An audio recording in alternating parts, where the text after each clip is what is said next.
I always say it, and I really go by it, that if you're happy at work, you can be happy wherever. But also, and especially with time, you just start to know better the city. And today I can say I really feel comfortable in Manchester. Yeah, fantastic. I think that's the answer you wanted. That's what needed. City fans want to hear it.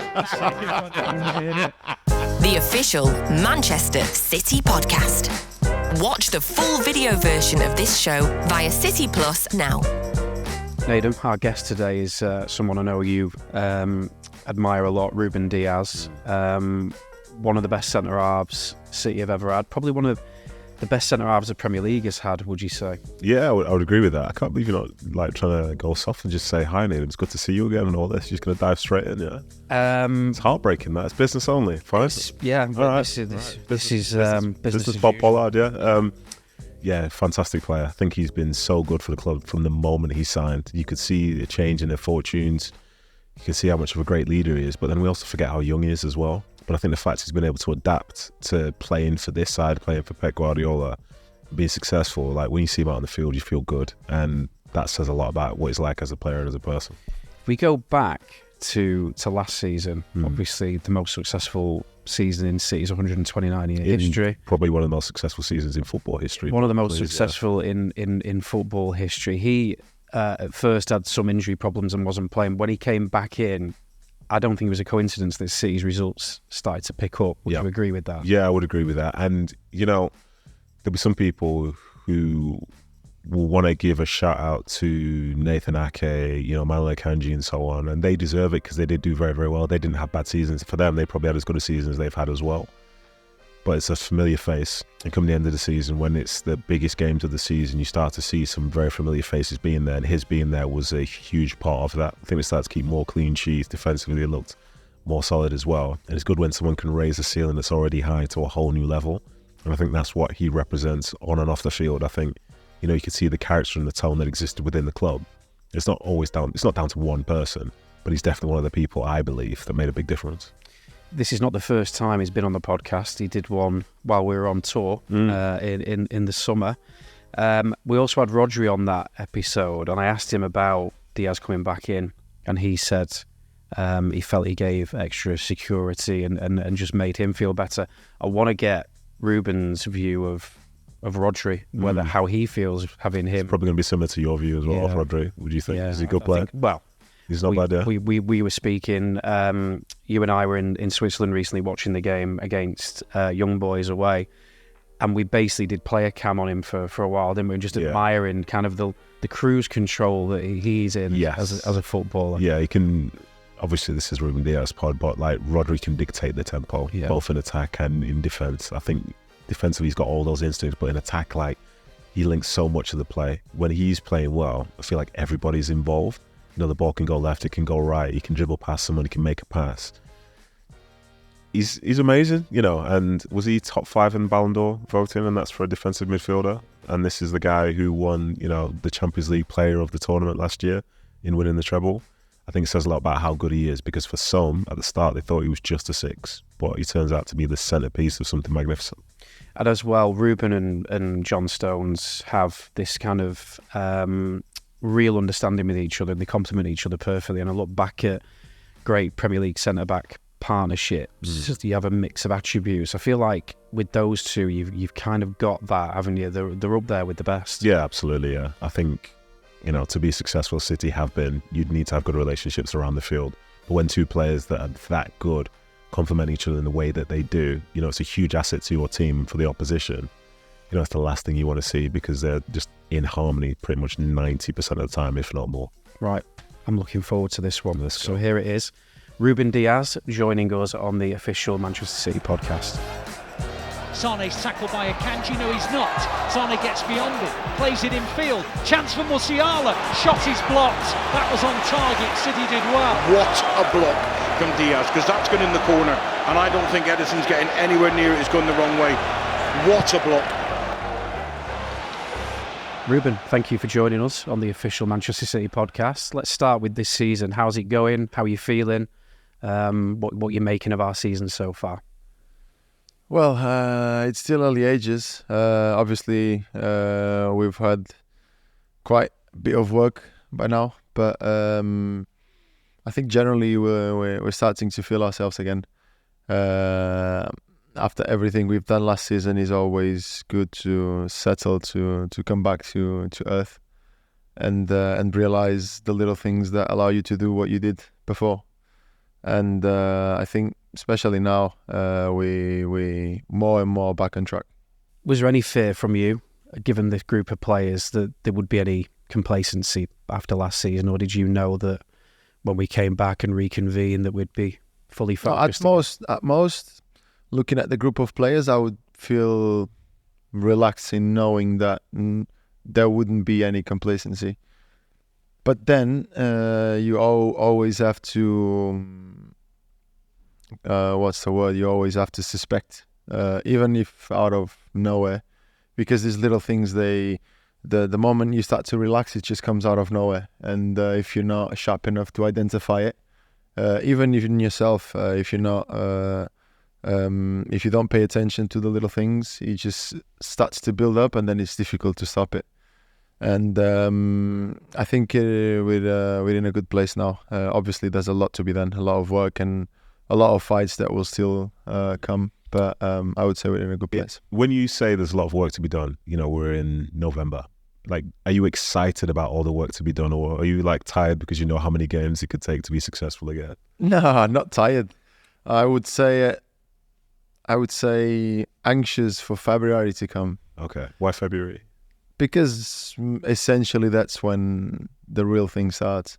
Obviously, you have to get through it to be there in the best position possible. But in the end, that's when the real decisions start.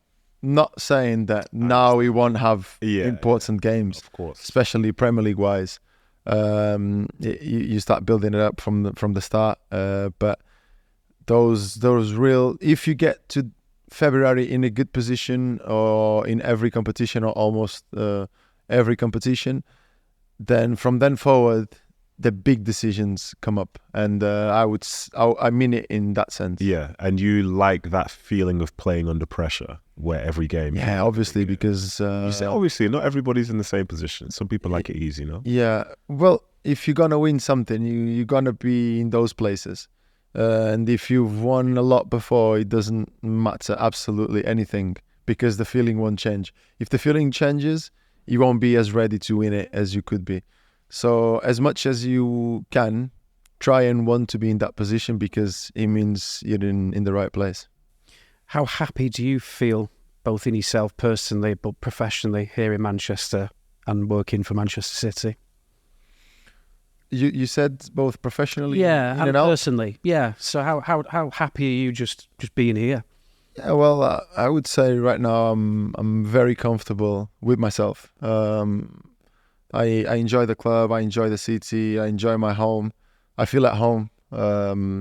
Obviously, it was easy to come in the sense of the football reason, but in the sense of abdicating my whole life in Lisbon, which is for me my one and only paradise, it's not easy, because you lose a lot of what's your normal day. But I always say it, and I really go by it, that if you're happy at work, you can be happy wherever.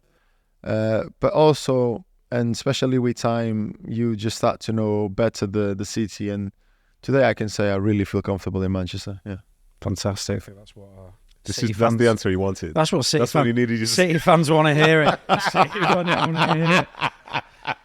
Oh gosh, we would send him a rhetorical question like that. I know. We're so happy being in Manchester. I just needed to hear that. Yeah. We were talking earlier before we recorded about great centre backs in Premier League history. The Premier League has got a real history of quality centre backs. Which ones did you admire from afar? Difficult. So many.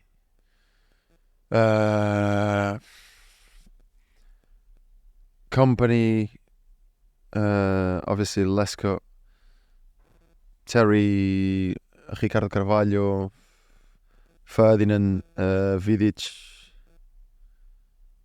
and so many more. I'm not good with names, but I also always a bit pushed by my dad, but I always kind of try and see it in the way of not attaching myself to no one and not having like, oh, this guy, I love him, he's my idol. And just my dad would always do that, like the rhetorical question, but the rhetorical question that he knew I was going to hate, but he knew he was going to make me think of like, oh, yeah, you like him. What about this one? Have you seen him do these or that? And I would be like, yeah, okay, I know. But then I would be thinking about, he's actually not wrong. It's true. And in the end, like I see as much as I can from everyone and in different positions, different qualities. And I think that was... Yeah. Did you... I don't know if you're the same as me, but when I was growing up, I was seeing a lot of football in the 90s, seeing a lot of like Italian legends. And I'll be honest, I preferred watching the attackers. I'll be completely honest with you. But as you saw those defenders from when you were younger, and not just in the Premier League, was there anybody where you thought, my game would be perfect alongside this person? Like, because all the people you've named, they've all got different styles. Yeah. Which style do you prefer? Well, I would say, does he have to be Premier League? No, it can be anywhere. No, anyone. I would say I would have enjoyed one day to be playing alongside Baresi. Because my dad, he always used to say, watch this guy. Obviously, he said it about many others, like I've just said to you. But Baresi always said, you watch this guy. Watch everything. Attacking, defending, watch everything he does. Watch him, just watch him. And in the end, from my dad's influence, I think he ended up being the one I saw the most. Even though I never got to see him play live. But YouTube videos, he's number one on the list. So you've had a good football education, it sounds like, from your father in particular. It sounds like he's challenged you and pushed you and made you be a bit of a student of the game. Is that fair to say? Yeah, and I give a lot of credit to him because even though he's never really been in the game, one time he was starting something as a keeper, but then he got an injury. He had an accident, and a car accident, and that kind of stopped him. But the awareness he's got, it's a lot more and a lot better than many people that I've known in the industry of football.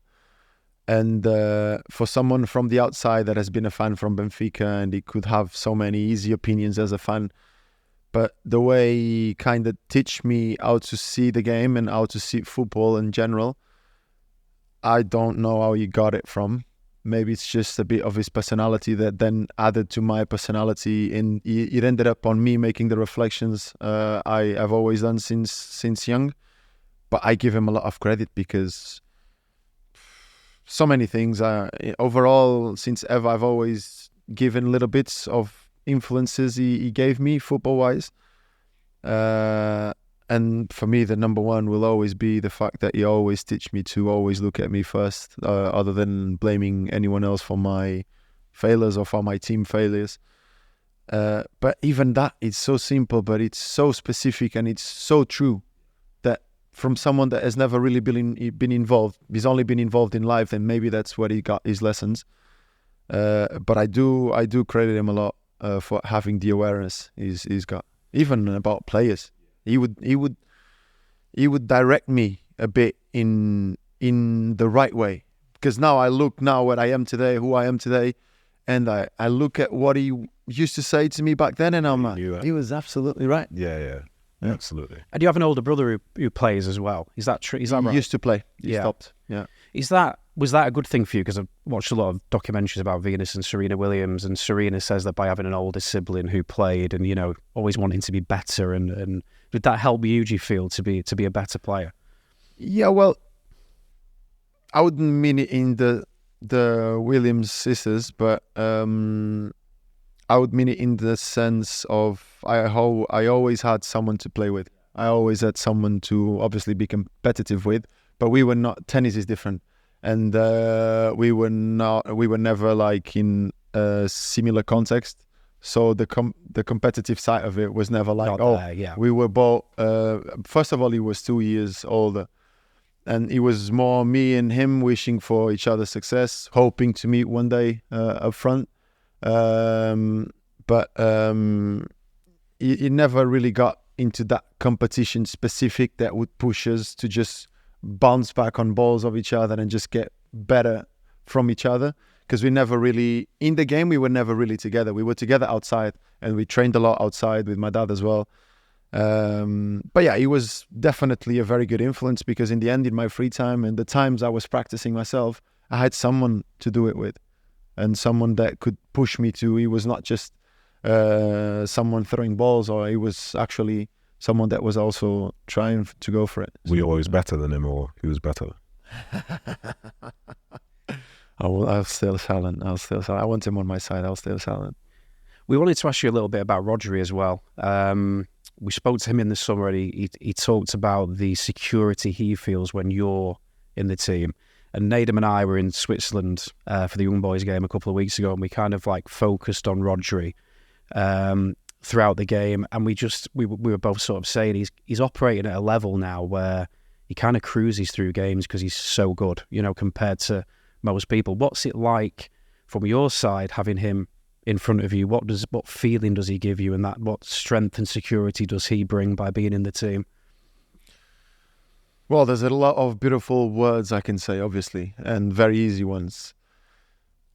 But I would try not to go there, because that's just where everyone would go. But obviously he's the best, or one of the best in his position, clearly. And the things he gives you, he can be normally number 6. I would say is either two things: either very good with the ball, defensively not that good, or the opposite. And he's just got the best of both worlds. Plus, he's one of those players, as we all know, and since I've been at this club, it's been very clear to me. Even though I had kind of a different impression when I saw him play in Atletico, and then when he came here, but then when I came and I was with him every day, it completely changed. And what I meant to say was that he's one of those players that whenever the tough times come, he's one that stands out, and he's there for you. And maybe what he said also about me, it's what I have to say about him, because he's one of them that when times get rough, he's one I know I can have by my side. Whatever happens, he will be there. And I think, like I said, I can talk about his quality, his vision, how much he's improved, the player he is today. Like you said, it looks like he cruises through the games because it's so easy. Even though it's never easy, it just makes it look easy. But that feeling of you being next to him, and you know he'll be there for the fight, and obviously the season is long, but you know that when it matters, he'll be there. Those are the kind of players you want around you. Perfect answer. Perfect. Yeah. This guy's very well trained, you know. That's exactly what to say. We are very lucky to have Rodri, aren't we? You're a huge fan. Absolutely. And, you know, I can watch Rodri and see the stuff that he does, but it's the stuff that he's saying that matters more there, because I think when things are going well, everybody gets along, everything's easy. When things don't go well is when you need a sense of togetherness and people to be up for the fight. I kind of always say, and especially when someone asks me about a certain player, especially young, when they coming through, and people like tend to ask, oh, what do you think of him? What do you think? And I just think first thing always in my head is, has he been through a tough moment? Has his club, his team been like in a difficult moment? No, then I don't really know him yet. He looks good, yeah. I'm not saying he doesn't, but I don't really know him yet. Because also I was forged myself in a lot of trouble. And not a lot of trouble in the sense of, in the sense of, obviously I was in one of the best clubs in Portugal. But when you're talking about titles, it's the details. And sometimes the things with the team, it just goes, for also with the fans in Portugal, it was intense. And it's never been like a super stable environment. You need to be there every day. You need to be shot every day. If you close your eyes, you're gone. And I mean it in that sense. Yeah. And obviously, that's one thing that helps me see who's there or not. So we see what you said there from how I interpret it. From the outside, a lot of people talk about Man City and they see you play a game and say, of course they're going to win because they're just a better team and so on. One of the big reasons why I believe they do win is because they have the fight, you know, and it's not just a team that plays nice football. They can physically dominate you. They could outplay you. They will compete. They will match whatever you want to give them. And the quality goes to that next level. When you see in the likes of Ruben talking about Rodri in that way, he's a fantastic footballer.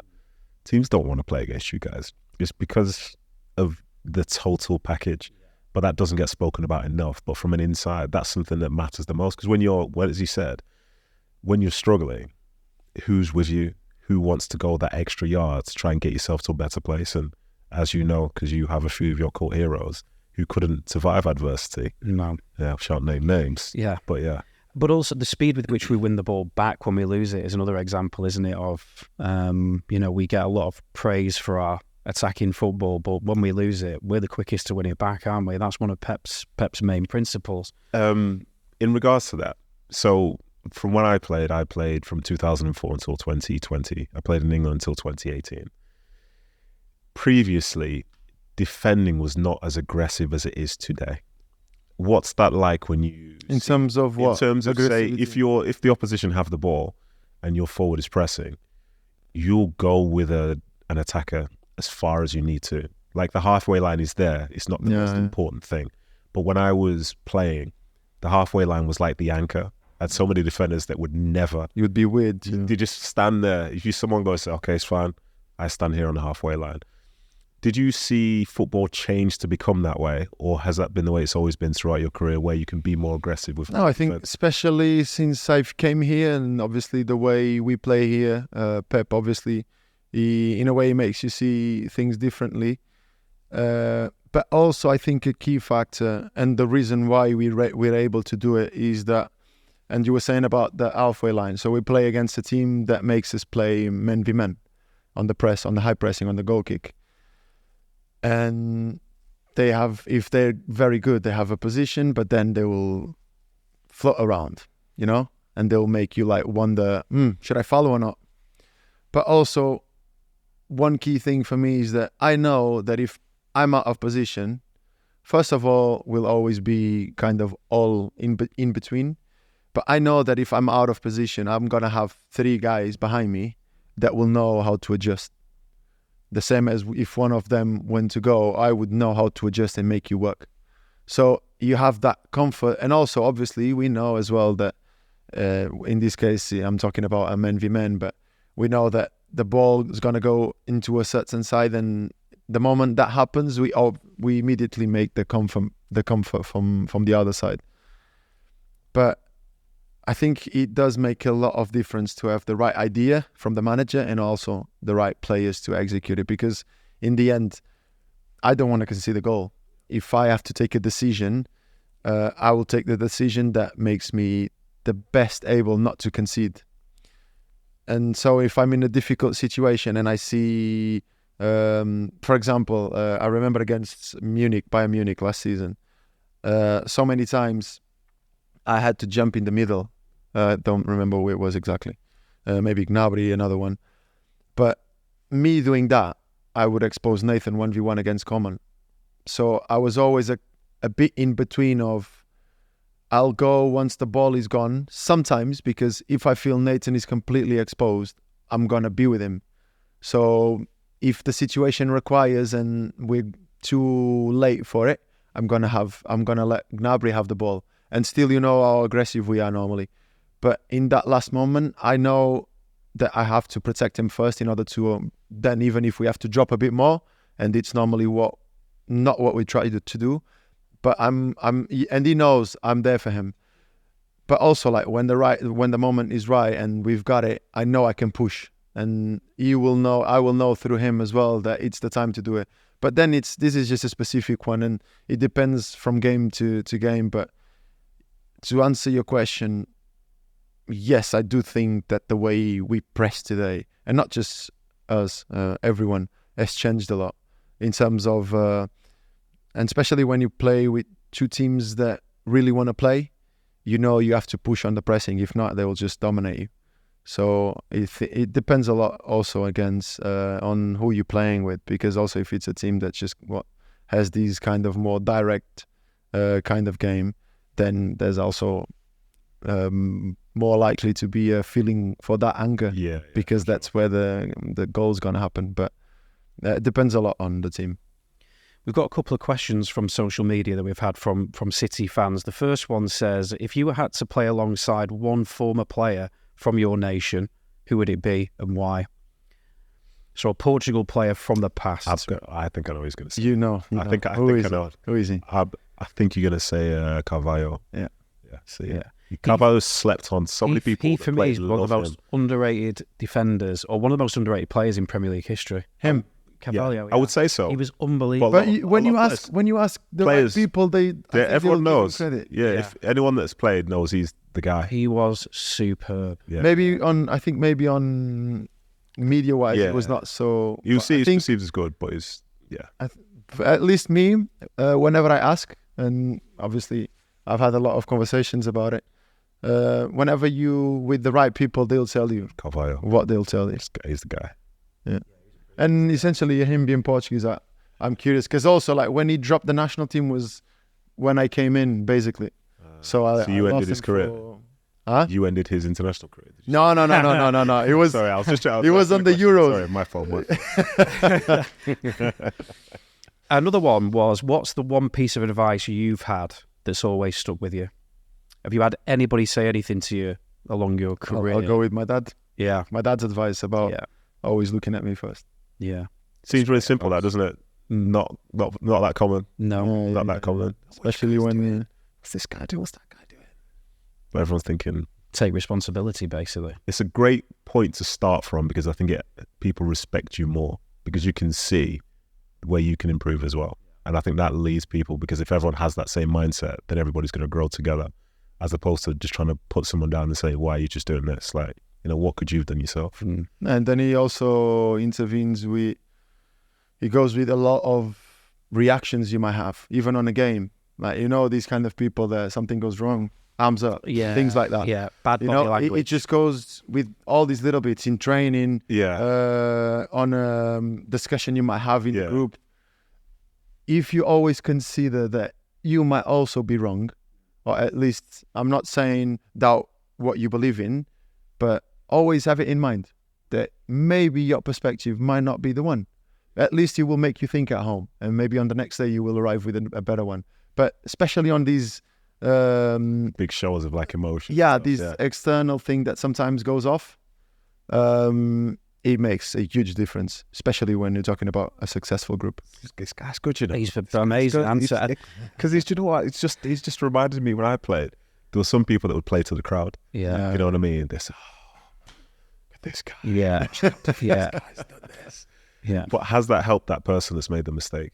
How many people make a mistake on purpose? The answer is not. I think that's good advice, not just for football as well, just life in general. Yeah. Yeah, of course. Yeah. So you should take that on board, shouldn't you? I'm going to try. That's one thing I'm going to take away. We usually ask our guests to leave behind a question. So if you just want to take one out of there. Make sure you pick the right one, yeah. Yeah. What does that one say?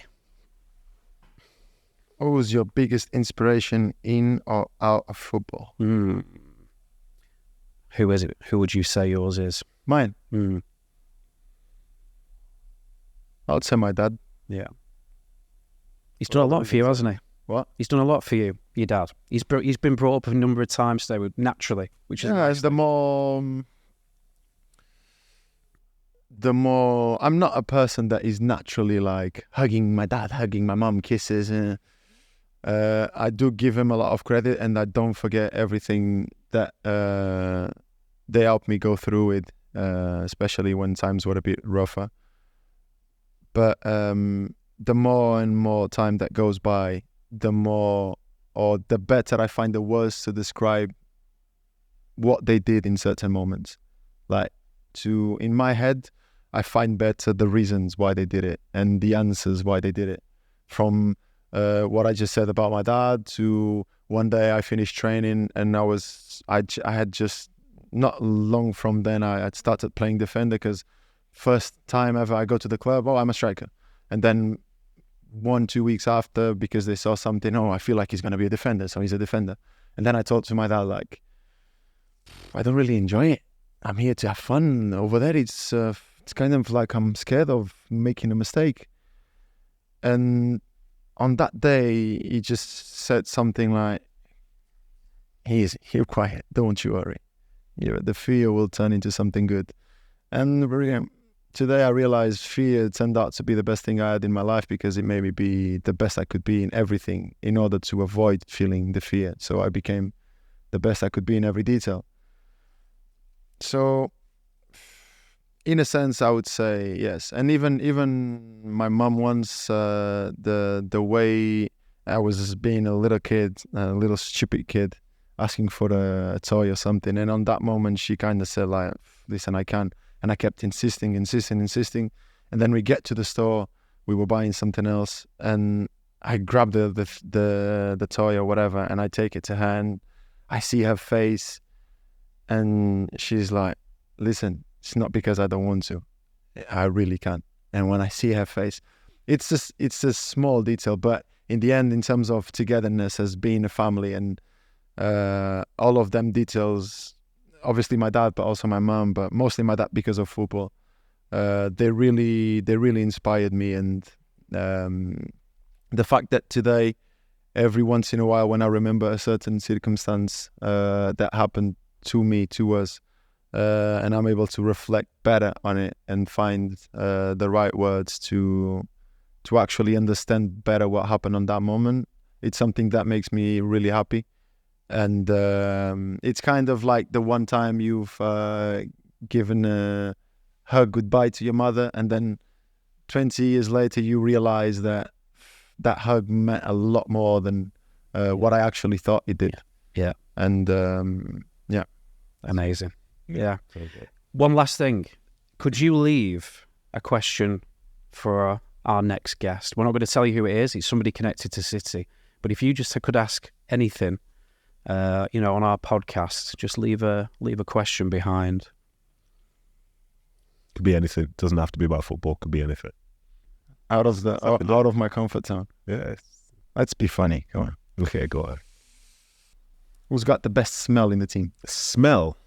Did you say smell or smell? Yeah, You best said smell. You said smell. Okay. Smell. Just to double check, you said smell. Yeah. Okay. Got it. Just to double check, you said We smell. Smell is perfume, but Okay, smell, I yeah. think it's the Yeah. word, right? Yeah. Is this, Yeah. It's someone here thinks that they've got the best smell. Then. Yeah. Is this what you're thinking? Yeah. Okay. I'm not thinking about anything. Please don't show any of these to whoever might go No, with the answer, yeah. because then you will get an influence. No, he's not paying attention. No. We're going to do it You can blind. do it after, but He's Yeah. not paying attention. Don't worry about that. Ruben Dias, it was an absolute pleasure to speak to you today. Thank you so much for joining us.